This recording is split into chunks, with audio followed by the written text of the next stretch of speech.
Good day, folks. This is Judy at Green Pastures Farm. This morning we're talking a little bit about recovery period and the importance of making sure you have a full recovery period, especially going into the fall. We talk about seeding legumes. We don't have to put down clover seed anymore, and that's because of this.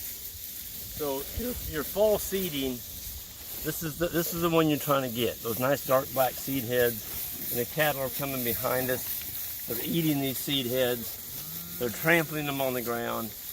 And folks, there's some really good hard seed in here. I've measured as many as 45 to 50 seeds in one particular seed head. When it's dry, you just rub it between your hands, you can count them.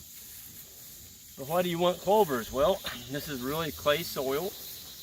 The clovers have a unique ability to fixate nitrogen out of the air and put it down in their nodules, and the grasses come along and steal a lot of that nitrogen from the clover.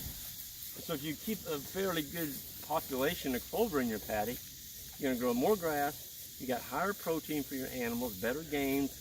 And folks, if you're trying to finish any kind of animals on forage, you can't do it without legumes. Well, you can, but it's going to take you a long time. You've got to have this clover in there, 20, 30%. I wouldn't go much over 40, 50% because there's a lot more risk of actually bloating animals. But you notice we're not going to bloat animals here. This forage is over mature, okay? It's got a dark seed head on it. When all your plants are like this, and they've got a fresh bloom on them, and the whole field's like that, and you turn them in on that in the morning, you got, let's say 70% clover in there, be careful. You can kill animals from bloat. I've done it a few times with stockers years ago. I haven't done it for many years. That's because we don't graze that way anymore. But the animals are getting a good diet in here.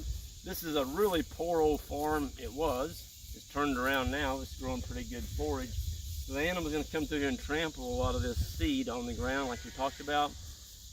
Clover seed's expensive. If you can let it go to seed, Mother Nature will put that seed back for you the following year, and you're not going to be out there trying to broadcast that in the wintertime, which I used to do every year. And the animals are doing all that for me, so they're spreading it for us now.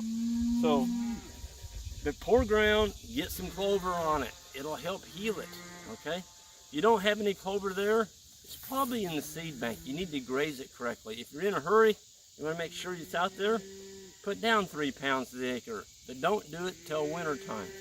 Like February, March here in Missouri, that's when you want, not March, but February. Get it on there so you get the frost, putting it down. They call that it's thawing, and then it freezes, it thaws, freezes, thaw. It brings that seed into your soil bank. You shouldn't have to do it after the first year. If you're grazing correctly, you should never ever have to put down any more clover.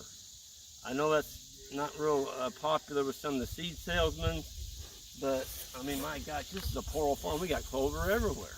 We haven't seeded clover. So learn to graze correctly, full recovery period. And one thing else I want to cover. This is 1st of August.